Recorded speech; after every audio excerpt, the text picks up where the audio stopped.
Hi Virgo, welcome to March. This is Teresa from Tarot by T. So this month we have a new moon in Pisces, which is happening in your 7th house of partnerships. Then on March 7th, Venus and Mars moves into Aquarius. March 18th, we have a full moon in your sign. And then on March 20th, the sun moves into Aries for the spring equinox in the northern hemisphere, or the equinox in the southern hemisphere. Anyway, let's see what the cards say. We'll talk about the astrology later. What do the cards say for Virgo? What does Virgo need to know about love and relationships for March 2022?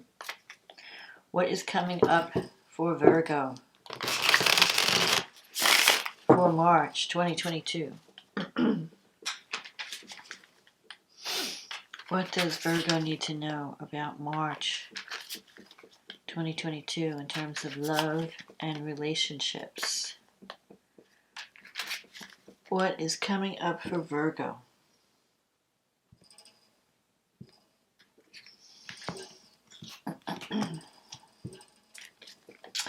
Okay, let's see. King of Swords.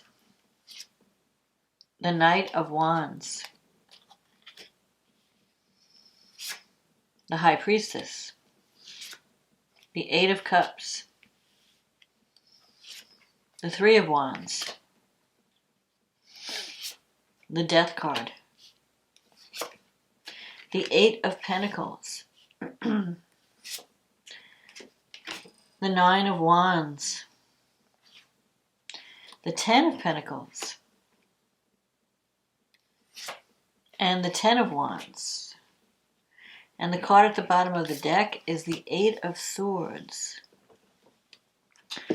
Okay, so you're starting out the month with this King of Swords energy. This is a card of trying to make a decision, separating what's real from what's not real, and trying to be discerned. It's a card of discernment. The King of Swords, if it's a person, it can represent someone who's very logical. Sometimes seems a little bit harsh, but can feel emotionally unavailable. Like you may feel like this person is all intellect and no heart. They don't. It could be your energy, as if you're trying to be logical about something. You're trying to make a logical decision and not let your emotions interfere with the decision making. So you're weighing things. Okay, what's real, what's not real. What do I keep? What do I let go of? What do I need to? Because I feel like you're embarking on a new path, and you need to release some things this month.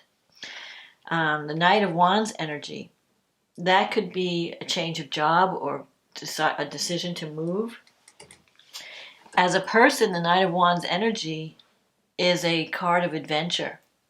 So you could be dealing with someone that's very adventurous, someone who is a lot of fun when they're around, but they don't always keep their promises. They're not as reliable. They're not that reliable. So it's kind of like an immature energy. Like this person like breezes in, breezes out. While they're here, they're fun, but you're asking yourself, is this what I want? Do I want this in a relationship? Do I want someone who's very flighty? It could also mean that you're looking for adventure, that you're tired of the status quo and you're looking for something more exciting in a relationship. You have the High Priestess here as the basis of your situation. So that's a card of things hidden, things going on behind the scenes. So maybe you're keeping your feelings to yourself. Maybe people don't really know exactly what's going on in your mind. The High Priestess is also a card of intuition, taking time out to hear that inner voice, to listen to what your intuition is telling you. So if you have, feelings about something, you can trust your inner guidance. This is a card of, being intuitive, having intuitive feelings. You have the Eight of Cups here with the Eight of Swords. So I feel that you're really thinking about something that was once good is no longer fulfilling. You're thinking about walking away from something. It could be a relationship that just is not doing it for you anymore, and you're trying to make that decision. Do I stay or do I go? I feel like you want to move on to something more meaningful, something that it's just not. I feel like the spark has gone out of a relationship, and you may feel like the need to move on. But at the same time, you feel trapped. You have the Eight of Swords here. This is power restricted. You're afraid of making that break. Actually, you have 3 eights here. So this is about claiming your power or finding your place, becoming empowered. The Eight of Swords, like, you may feel like you're stuck, and you can't move out of this situation. You're stuck. You're trapped. You're feeling powerless to take action, even though you really do want to move on. But the Eight of Swords, it's really just fear. It's holding you back. You're just afraid of maybe what the future holds. Like, if I give up what I have, will I be moving into something better or worse? So you're trying to make a logical decision with the King of Swords energy. And it could even be that the person that you're dealing with, that you're walking away from, maybe you feel like this person is too logical or too, up in their head, and you want them to be more in their heart. Maybe they're not giving you the affection or the love that you need. They seem emotionally available. Or you could be dealing with someone. So this could be your energy or the other person. Either you're feeling this need for adventure, like I can't take my life anymore, I need to break free. Or you're dealing with someone who can be like a heartbreaker, and you're trying to decide, do I stay with this person, or is this in my best interests, or do I move on? So coming up in the future, you have the Three of Wands. This is a card of success coming in. Something that, you've planted some seeds. It could be a business success, not necessarily a partnership. I feel like you're embarking on a new path in a career situation. And sometimes the Knight of Wands can mean change of career or change of residence. So you're starting to see inklings of success in something that you've been working on for a long time. Like, you had this Eight of Pentacles here. This is like taking a new path, starting on a new journey. But you had the Death card coming up in the future, in the near future. So it's a time of, like, one cycle is ending and a new cycle is beginning. But before you can begin the new cycle, you have to release the old. So the Death is a card of clearing out and transformation. It's like going from winter to spring. And you have to clear out the junk, clear out whatever's no longer working in your life and in a relationship. Maybe it's coming to terms with, things have changed. What started out as a really beautiful partnership is no longer doing it for me. We've changed, we've grown apart. And so there's a kind of mourning here. If you see this guy, he's like putting a flower on this grave. It's almost like, something has died. And, so something in a partnership, maybe the love has died or things have just changed. And and it's time to let go. But there's a sadness in letting go. But you have to, like the Death is saying, you have to admit that something is dead. You can't, it's almost like when a real death happens. I mean, this is more, death doesn't mean physical death. It usually means metaphorical death. And it usually comes up when you're going through some kind of transformation from the old to a new situation.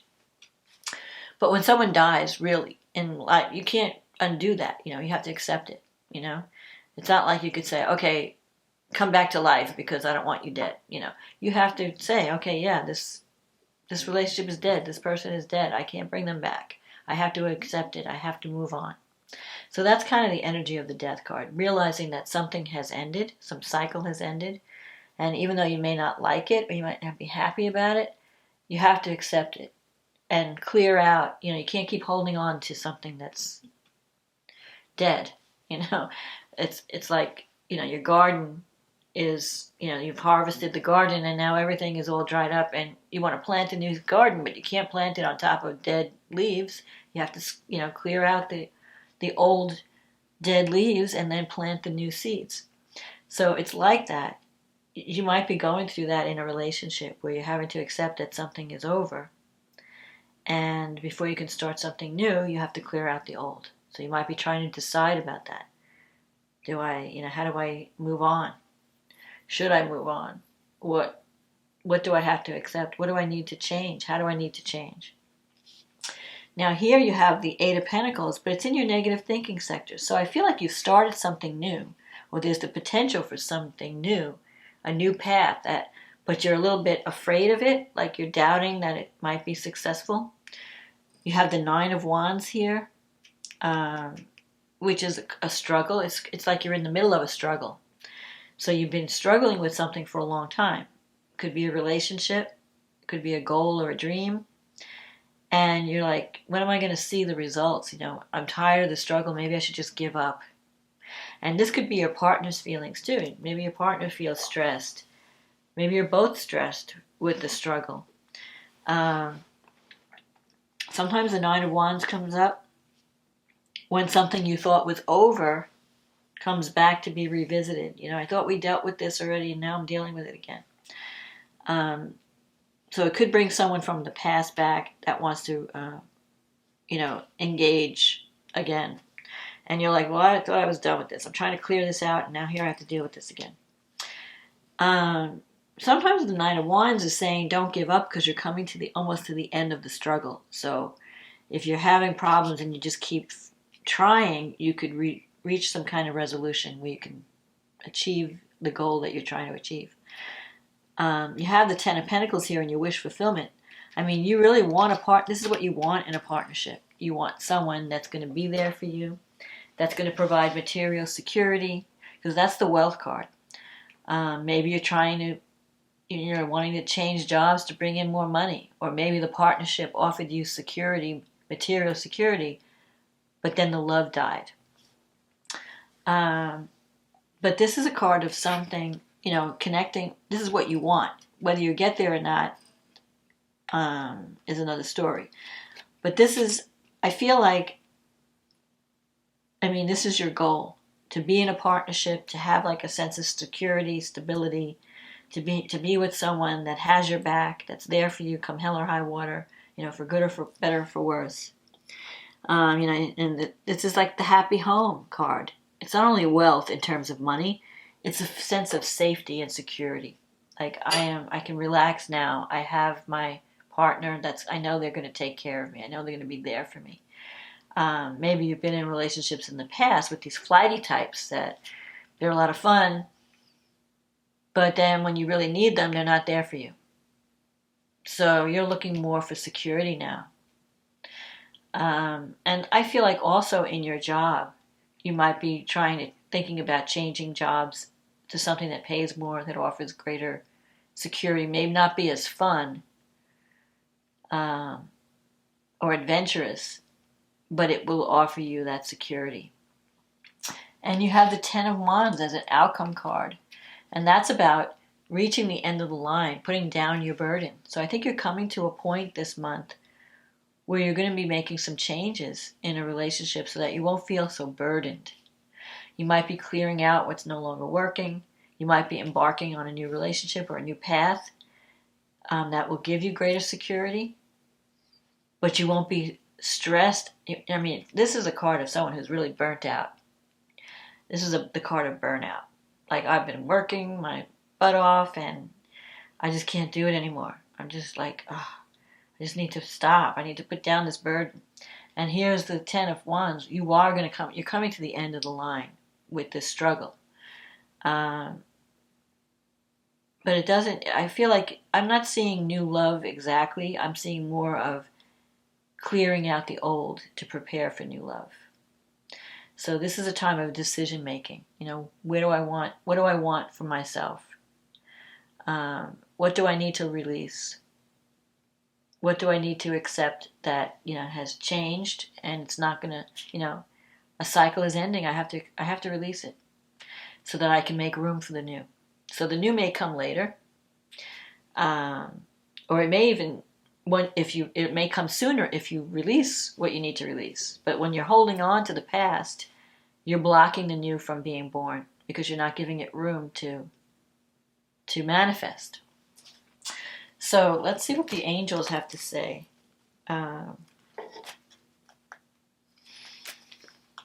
So this is a month of decision making. What to keep, what to release, how you can make changes that bring you what you need in love and relationships. Okay, let's see what the angels have to say for Virgo. Okay, let's see. Meditation. Yep, you have a lot of thinking to do this month. Okay, let me read what this says here.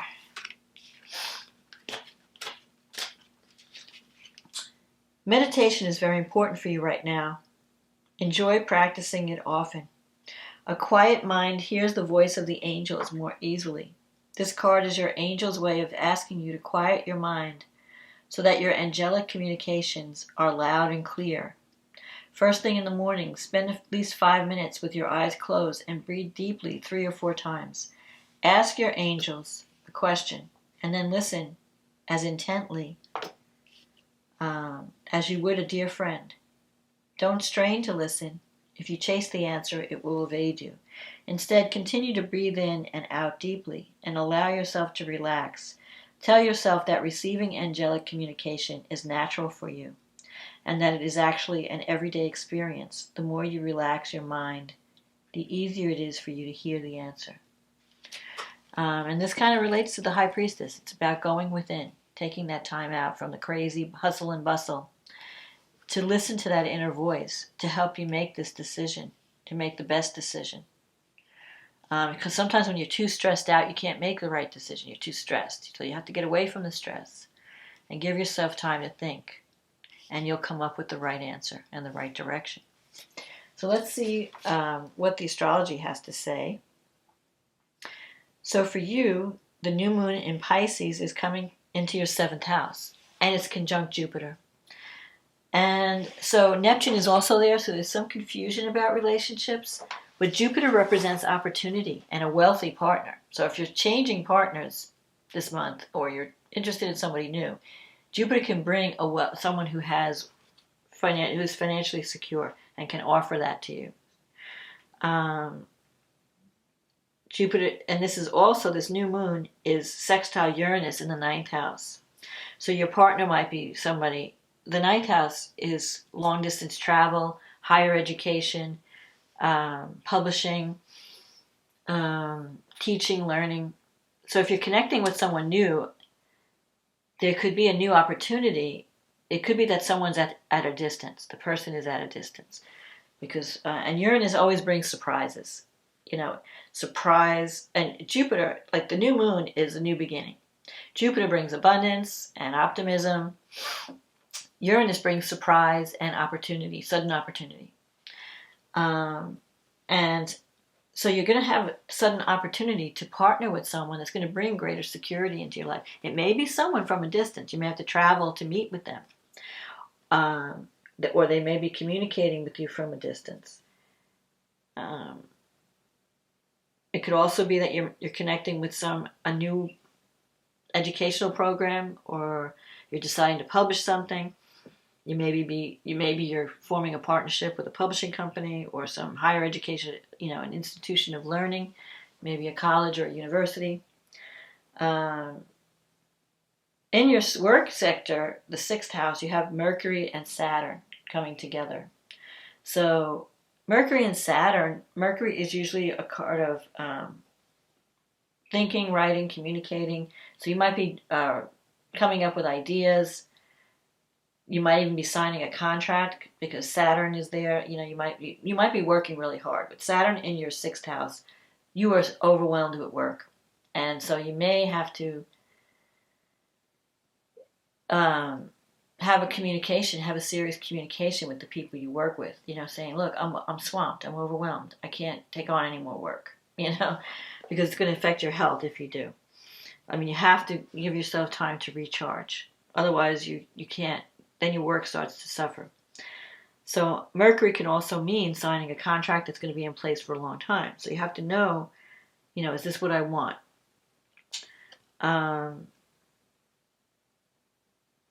like I said, you might be getting, if you're studying something new, if you're going back to school, getting more training, it could be very rigorous. It's going to lead to more of a better position on your job or a higher pay, but it will be a rigorous program. So you're going to have to really focus and concentrate, because Mercury and Saturn, it's like scholarly kind of work where you're really having to think and use critical thinking.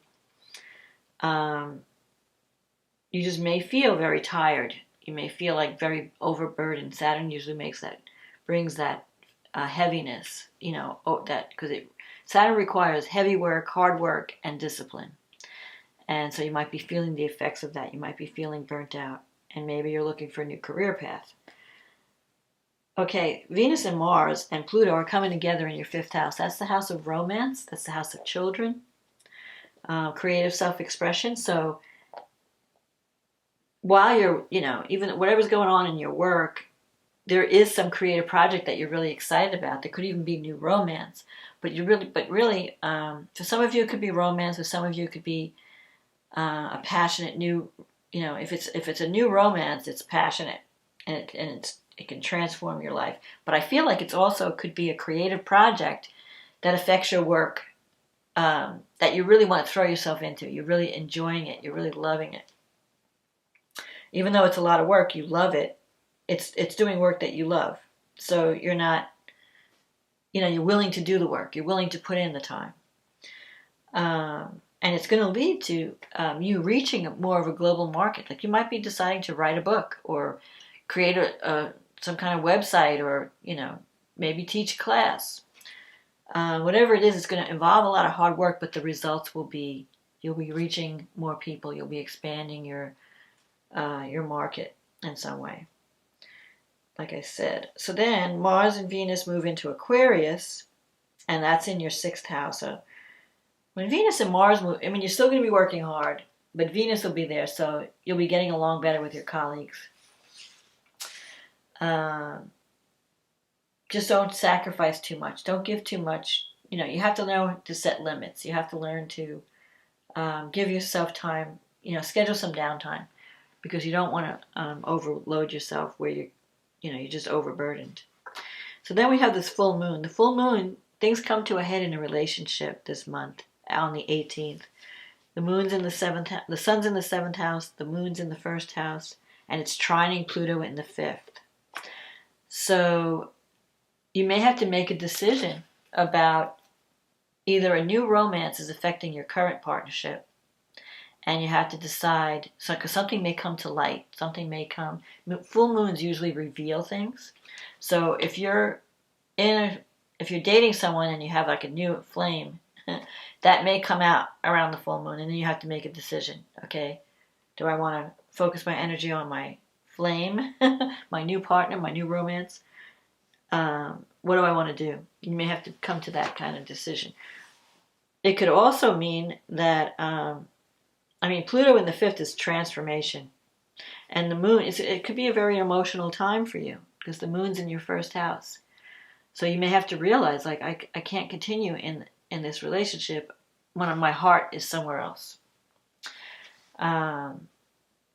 So there's going to be some decision making for those of you who have that conflict between a partnership. It could also mean, I'm not saying that everyone's cheating or having a third party thing.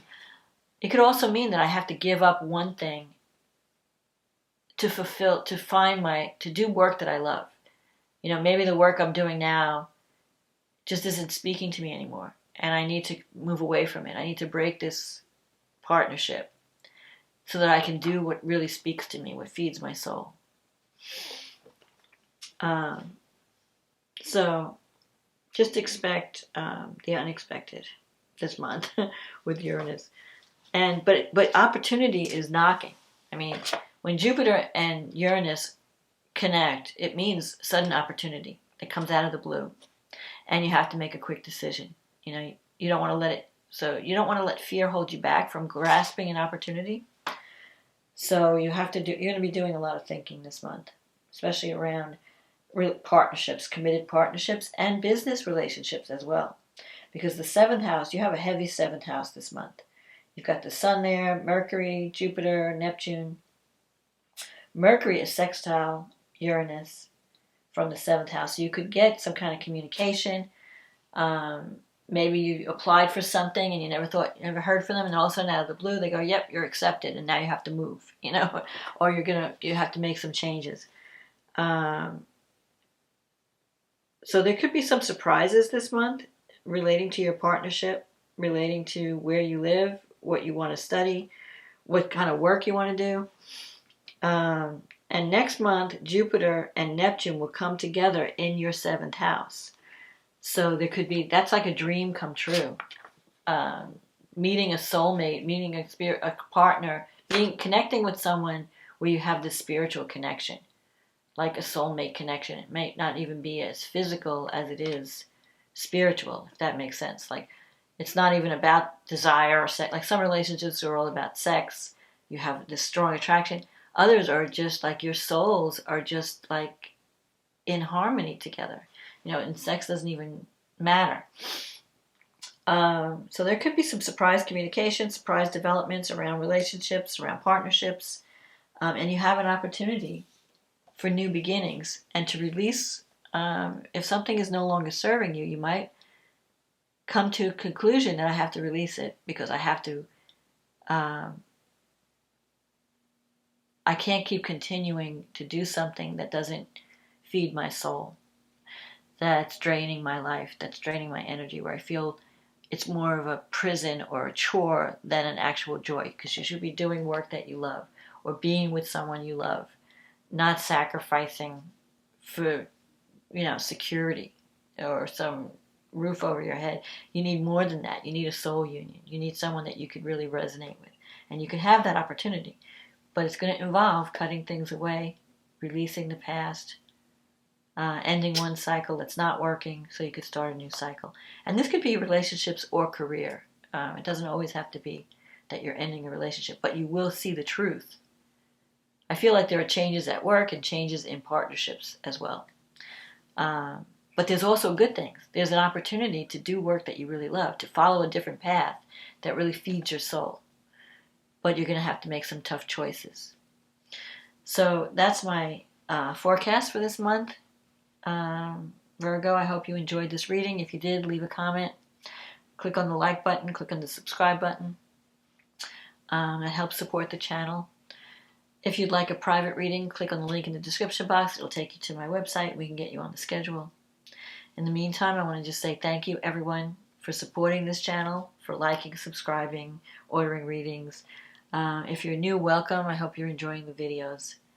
And I hope you have a wonderful month. This is going to be a turning point for you because it's an angular new moon and full moon. So choose wisely. And I hope you enjoy March, and I'll talk to you again next month. Okay, bye now.